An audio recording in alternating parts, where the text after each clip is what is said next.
भाई रुक जाओ, चढ़ा दो। अरे हाथ पीछे कर यार। अरे जीएसटी फ्री है। अरे क्या बात है केदारी भैया, अरे सुपरस्टार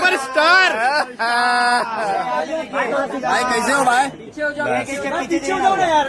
बस भाई ऐसे एयरपोर्ट से आ रहा हूँ यार। डायरेक्ट क्या बात है भाई, नींद में हूँ अभी। भाई यहाँ पे देखे ना, इवेंट करवा देंगे आपसे। केसारी भैया यहाँ, केसारी भैया इधर देखिए, कुछ मानिए ना मानिए फैन फॉलोइंग बहुत स्ट्रांग है भैया। अरे सारी भैया यहाँ पे देखिए। अरे हम हमेशा करते रहेंगे भैया। यहाँ पे देखिए सेंटर भैया, यहाँ पे भैया सेंटर। मैं आज आप लोगों के साथ सेल्फी लेके मैं हाँ ये क्या बात है। एक हो जाए आप लोग हमेशा सामने जी अच्छा नहीं है भाई, हटो रे अंदर भैया, पोस्ट कीजिएगा। जरूर करूँगा। ये वाला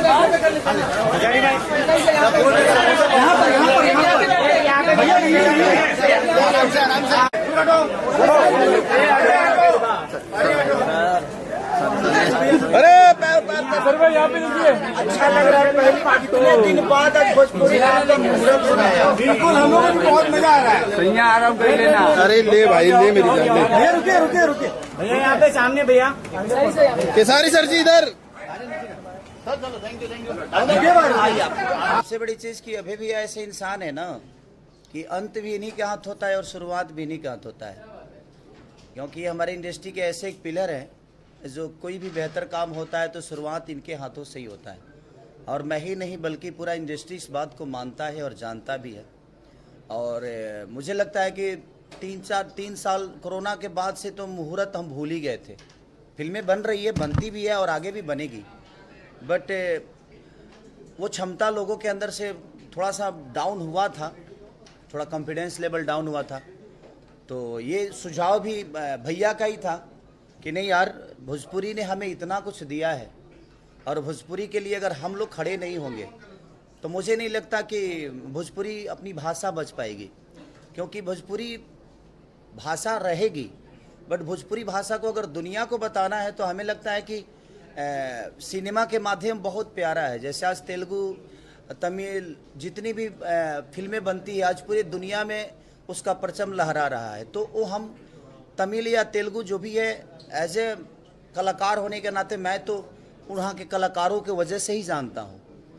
तो कहीं ना कहीं ये माध्यम बहुत बेहतर है जो अपने भाषा को हम बाकी भी भाषा के लोगों के तरफ दिखा सकें, वहाँ के लोगों को बता सकें कि हम भोजपुरी भाषा के हैं, भोजपुरी हमारी माँ है, भोजपुरी हमारी मिट्टी है। भोजपुरी ने हमें बहुत कुछ दिया है और भोजपुरी में ऐसे ऐसे लोगों को दिया है कि ये हमें देते नहीं, अलग विषय है, बट इनको इतना ना दे दिया है, भोजपुरी ने इतना दिया है कि भोजपुरी के आज सबसे बड़े पिलर बन के खड़ा है। और इसके डायरेक्टर हमारी प्रियांशु भैया, जिनका योगदान मेरे जीवन में बहुत रहा है। मैं पहला फिल्म किया था साजन चले ससुराल, जिसके डायरेक्टर ये थे। इनकी लॉन्चिंग उससे हुई थी और मेरी भी लॉन्चिंग उसी से हुई थी। और आज इनके साथ में ये सफ़र, आज 10-15 साल के सफ़र में, मुझे 15 साल के सफ़र, 14 साल के सफ़र में कम से कम 20 से 22 फिल्में हमारे साथ इन्होंने किया। और मुझे इनके गाइडेंस में काम करके मुझे बहुत कुछ सीखने को मिला भी है। और जितने भी डायरेक्टर हमारे और जितने भी कलाकार हमारे भोजपुरी के हैं, सबसे मैं कुछ ना कुछ सीखा ही हूँ। और दुनिया पता नहीं मुझसे क्या सीखी है, बट मैं तो सीखा हूँ और आगे भी सीखने की इच्छा है। जो मैं जब तक जीऊँ तब तक ऐसे गार्जियनों के संरक्षक में रहूं, ऐसे गुरुओं के बनाए हुए रास्ते पे मैं चलने का प्रयास करूं, ताकि हम अपनी भाषा को, अपने आप को, अपनी गरिमा को, अपने उस मिट्टी को, जिस मिट्टी की खुशबू में इतने बड़े बड़े स्टार पैदा हुए, इतने बड़े बड़े प्रोड्यूसर पैदा हुए, इतने बड़े बड़े डायरेक्टर पैदा हुए। ठीक है, इस चीज़ से थोड़ी सी प्रॉब्लम हुई है कोरोना काल के बाद से, बट कोई नहीं, ये शुरुआत फिर से एक अभय भैया ने किया है।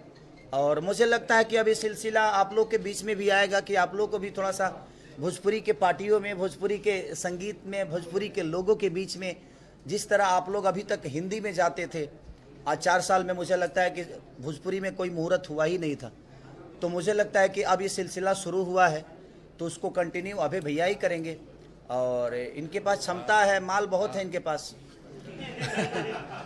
माल बहुत है तो ये माल दे रहे हैं। और कुछ बोलिए ना हम लोग के बारे में। हम लोग तो बहुत बोल दिया कि सारी जी हमारे नानी घर के हैं और हमसे पैसा नहीं मांगते, फिल्म करते हैं तो कहते हैं पिक्चर बड़ा बड़ा बनाते जाइए, हम आपके साथ हैं। अभी लंदन में शूटिंग की, अभी दुबई स्टार्ट हो रहा है, इसका नेक्स्ट हम लोग यूएस में करने जा रहे हैं, तो सभी हमारा साथ देते हैं, फिल्म करते रहते हैं। पैसा हमें नहीं देते क्योंकि मैं फुटपाथ पे रहता हूँ ना, घर पर एमआईओ देना नहीं होता है, गाड़ी का तेल नहीं लगता है। देने के लिए है ही है, तो एक आदमी सबको एक आदमी को छोड़ के चलता है, तो उसी तरह ये हम आपको छोड़ के चल रहा है। चलें।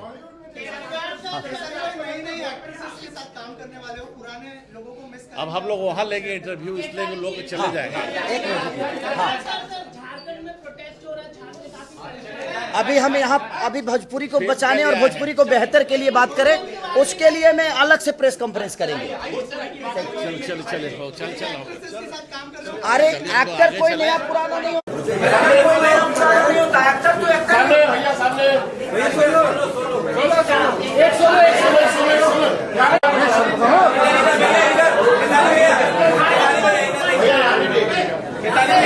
मोबाइल नीचे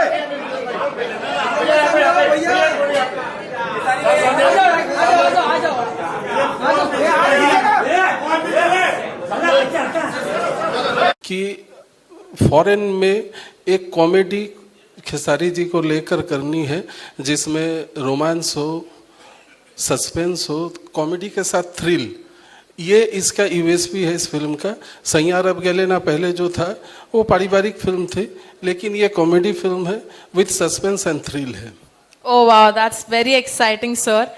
तो आप अगर हमारे दर्शकों के लिए कुछ रिवील कर सकते हैं कि पार्ट 1 से कैसे खास है? जैसे अभी आपने बताया कि पहले वाली थोड़ी सी अलग थी इस वाली से, तो इस बार ऑडियंस क्या एक्सपेक्ट कर सकती है? कुछ समथिंग मोर, क्योंकि ये इंटरनेशनली भी गई है।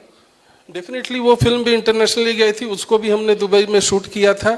और डिफरेंट वही है जो मैं बताया कि comedy of errors, mistaken identity, suspense, thrill, romance के साथ एक कंप्लीट पैकेज है सैयां रब गेले ना 2, जिसमें खेसारी के साथ बहुत से खूबसूरत अदाकारी भी देखेंगी। यही सबसे बड़ी डिफरेंसेस है आपका।